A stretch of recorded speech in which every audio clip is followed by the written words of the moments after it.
G'day legends, I hope you're all fantastic. We are back with another installment of Friday Q&A. My apologies for missing last week's video. I have had an unexpectedly busy September gigging. Done a bunch of fly-in, fly-out shows, and we've picked up a few local ragdoll shows as well. I mean, I can never complain about having the opportunity to go out and make loud guitar noises for people, even though it means I'm not getting enough sleep.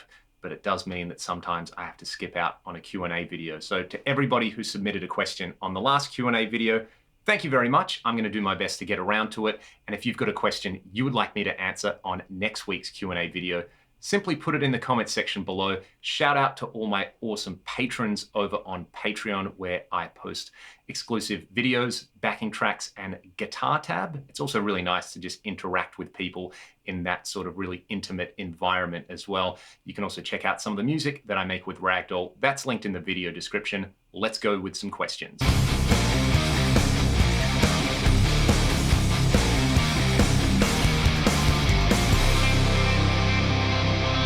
Steinberger and headless guitars in general. I've actually never played a Steinberger. I would love to. I recently did a video with this Harley Benton Dullahan, which I really like. This kind of brought things full circle for me because I actually started out on a Hondo Erlewine laser copy. Like if you've ever seen Johnny Winter playing a Steinberger looking guitar, that was actually a Dan Erlewine laser guitar, kind of travel guitar looking. You know, you tune on a bridge very similar to this, and it's got a similar kind of like locking nut headstock style thing. So that's what I got started on. I've played a few Steinbergs as well, which I've enjoyed. I played a bunch when I was over in Japan, and you know, the neck on those was a big surprise. But I love this guitar. I've done a bunch of gigs with it, and it sounds awesome. Very versatile, super easy to play. Shout out to Remco over at Apollo Music Parts as well, because they sent out this like upgraded all-in-one locking nut, which I think is a nice upgrade for this guitar. I will do some more videos with this guitar, and it's kind of nice to just be into something a little bit different and something, you know, a little bit more forward-looking. I would love if Harley Benton made like a multi-scale or a 7 or 8 string Dullahan style guitar. I would be all over that because I've been so impressed with this, and hopefully one day I will get to try an OG Steinberger. I'm gonna roll a bunch of questions into one with this guitar because I was asked about my go-to guitar. It's this one. It's a PRS SC245. I was also asked, you know, some specifics about this black PRS single cut. So it's a 2008 model.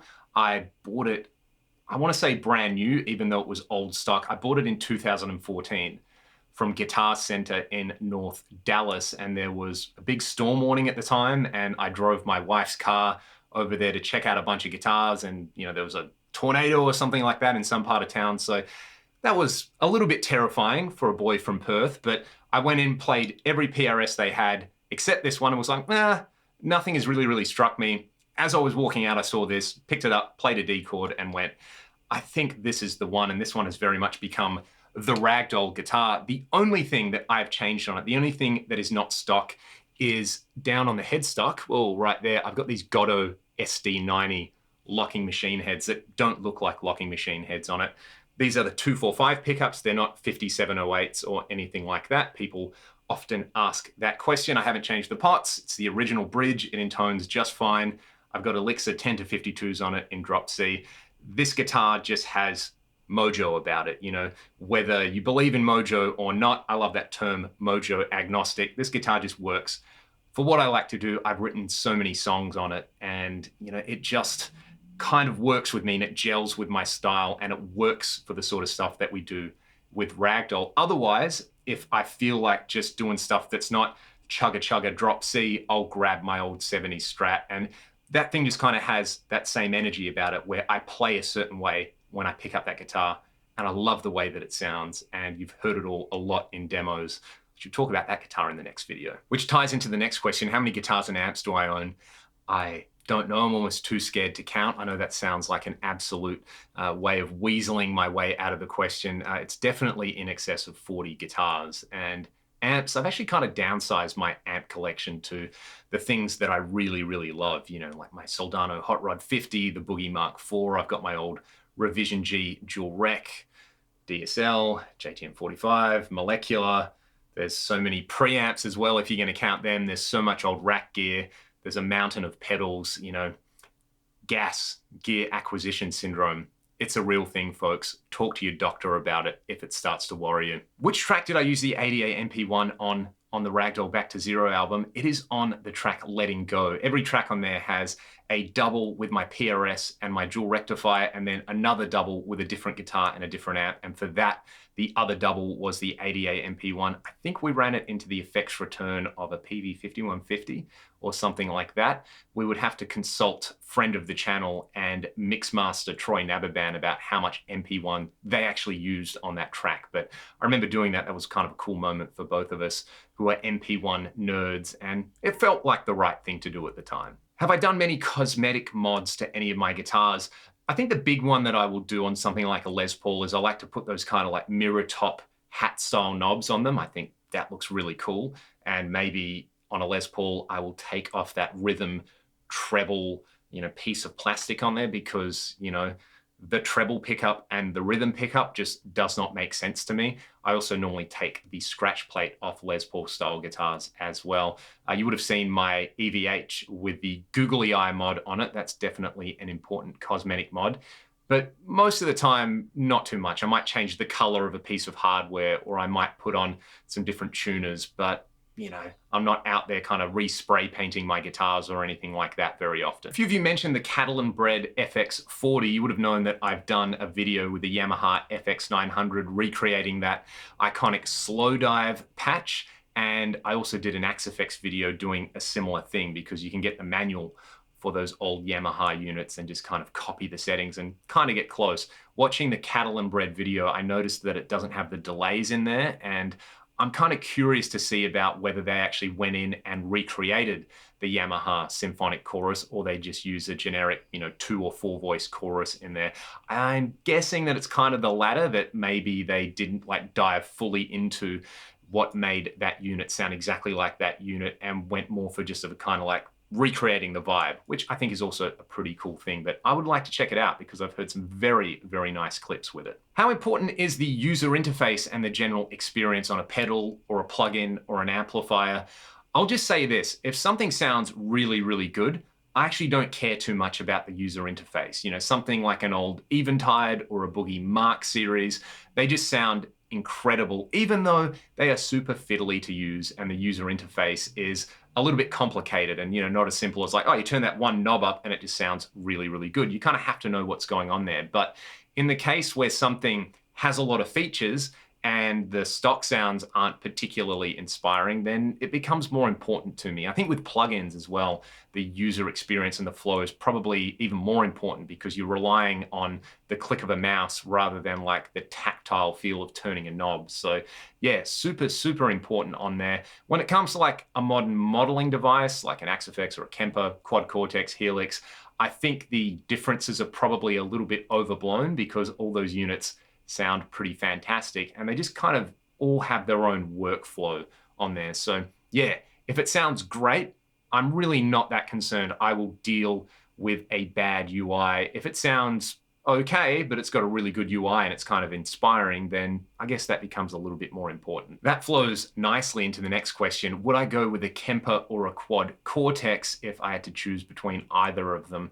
I do like that the QC combines the profiling style thing, or what they call a capture, with the kind of Helix Axe-Fx style block grid layout on it. It is a really lovely piece of industrial design and it is very, very easy to use. Having said that, the Kemper is far more mature and more stable and, you know, kind of less finicky, and you don't need a power supply like a little power brick or something like that.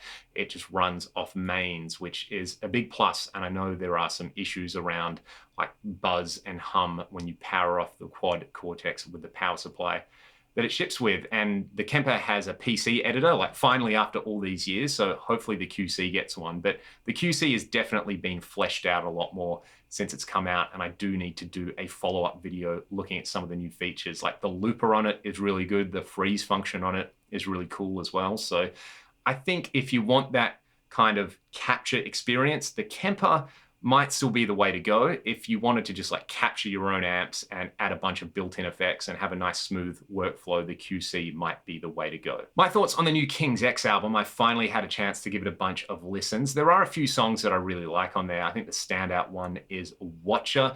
Ty has some really cool sounds on that album and plays some really, really lovely parts, but overall, it's okay. I'm not gonna say disappointed, because to get a new King's X album after all these years is obviously a pretty enjoyable thing, and more power to them for still making new music after all these years. But I didn't really like the way the album sounds overall. To me, it kind of sounded like a collection of demos that they did themselves rather than a fully produced King's X album. Like if you go and listen to 15, that one sounds massive and has some super catchy songs and grooves on there. This one definitely reminds me of their late 90s output, which, you know, for some people they're absolutely gonna love. King's X are a quirky band and they have a lot of influences and they do a lot of different things. But, you know, for someone like me, where the high watermark is Dogman, this one, again, it's okay. I would love to hear your thoughts though. If you've gone and listened to it, let me know in the comments. Do you love it, or is it a little bit of a miss for you? Some of my favorite super brutal sounding music, I'll limit this to say stuff that's come out in the last couple of years, and there's two standouts for me. Igor have some absolutely mental sounding music, incredibly heavy, technical and complex, and also just funny and super creative as well. And Carbomb, the last Carbomb album, it was terrifying to listen through the first time. There's just so many disgusting sounds on there, and the way they just absolutely manipulate time signatures and all the pew pew noises and cool creative stuff. I got to give them a big shout out. I remember reading something where someone said, yeah, Carbomb is if the T-1000 made music, and that's a pretty good description in my opinion. At the other end of the spectrum, do I like old Motown and Stax music? I certainly do. I love a lot of stuff from that era where, you know, music recording technology was nowhere near as advanced as it was now, but those songs relied on great performances and absolutely fantastic arrangements. I think that stuff is just foundational to so much modern music that you really do owe it to yourself to go and listen to all the classics from that. Just go and get like a 2-disc greatest hits, or go on Spotify and listen to a Motown or a Stax greatest hits playlist and just pay attention to what all the players are doing on there, because it is absolutely supreme musicianship, taste, and creativity at a time where, you know, you couldn't just set up a couple of, you know, cheap interfaces and guitars and plugins and get some of the best tones you've ever heard. You really had to work for those sounds, and you needed expert engineers and you needed expert players, and you needed that environment where people were playing together all the time. It would be an amazing thing to get in a time machine and go back and witness some of those sessions. That is it for this week. Thank you all so much for your questions. If you have a question you would like me to answer on next week's Q&A, put it in the comments section below. I also have an Ask Me Anything thread going over on a new gear forum called thegearforum.com. Go and check that one out. And again, if you want to support my channel, there's links in the video description. Have a great weekend, and I'll see you next time.